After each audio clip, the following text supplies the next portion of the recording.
2023 წლის ერთიანი ეროვნული გამოცდები ფიზიკაში ამოცანა ნომერი 19. ორი უძრავი სხეული ერთდროულად ამოძრავდა ურთიერთმართობულ ტფივ ტრაექტორიებზე 0.3 მეტრ/კვადრატი და 0.4 მეტრ/კვადრატ აჩქარებებით. მოცემული გვაქვს ორი უძრავი სხეული ერთდროულად ამოძრავდაო, რადგანაც გითხრას ამოძრავდაო, ესე იგი მათი საწყის სიჩქარეები არის 0-ის ტოლი. ურთიერთმართობულ ტფეებზე შესაბამისად მათი სიჩქარეები V1 მართობული არის, ესე იგი V2-ის. ამასთან აჩქარებები შესაბამისად არისო A1 უდრისო 0.3 მეტრ/კვადრატს, A2 უდრის 0.4 მეტრ/კვადრატს და გვეკითხებიან რისი ტოლი იქნება მათი ფარდობითი სიჩქარე მოძრაობის დაწყებიდან T უდრის 20 წამის შემდეგ. 20 წამი არის T და გვეკითხებიან მათ ფარდობით სიჩქარეს 20 წამის გავლის შემდეგ. V ფარდობითი გვაქვს განსასაზღვრო. ესე გვაქვს ორი რაღაცა მასის სხეულები დავხატოთ. ასე ბატონო. ერთი ეს იყოს პირველი სხეული, რომლის აჩქარება გითხრეს, რომ A1 უდრისო 0.3 მეტრ/კვადრატს. შესაბამისად მის მართობ სიბრტყეში მოძრაობს ეს ჩვენი მეორე სხეული, რომლის აჩქარება არისო 0.4 მეტრ/კვადრატი და T გავით T უდრის 20 წამის შემდეგ წარმოვიდგინოთ როგორი სურათი გვექნება.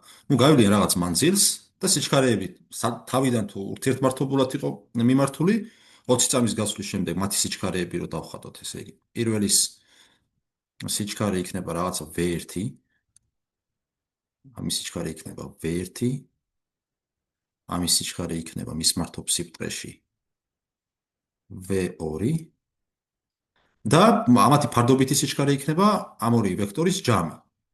ვექტორული ჯამზე აქვს საუბარი, ამათი ვექტორული ჯამი ეს იქნება V ფარდობითი.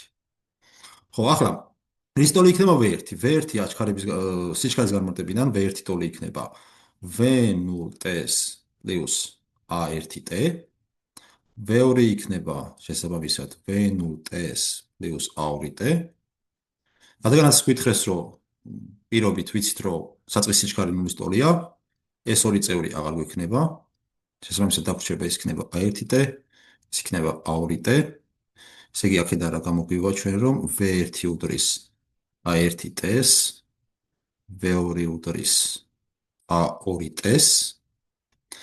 ეს თავისუფლ ტოლი იქნება A1 არის 0.3, 0.3 თუ გავამრავლებთ 20-ზე, მივიღებთ 6 მეტრ/წამს. და A2 არის 0.4, 0.4 თუ გავამრავლებთ T-ზე, ანუ 20-ზე მივიღებთ 8-ს. ეს იქნება 8 მეტრ/წამი. და ეხლა როგორც ხედავთ, აქ მართკუთხა სამკუთხედი არის, მართკუთხა სამკუთხედიდან ჰიპოტენუზა, ანუ V ფარდობითი ტოლი იქნება კვადრატული ფესვი V1-ის კვადრატს დამატებული V2-ის კვადრატი. და ჩავსვათ ეხლა V1 მივიღეთ 6, ესე იგი ეს იქნება 6-ის კვადრატი 36 დამატებული V2-ის კვადრატი, ესე იგი 8-ის კვადრატი 64. ეს ტოლი იქნება ფესვი 100. ეს თავის მხრივ იქნება 10-ის ტოლი. ესე იგი საბოლოოდ მივიღებთ, რომ ეს ჩვენი V ფარდობითი სიჩქარე ტოლი ყოფილა 10 მეტრ/წამის ტოლი, რომელიც არის პასუხი D.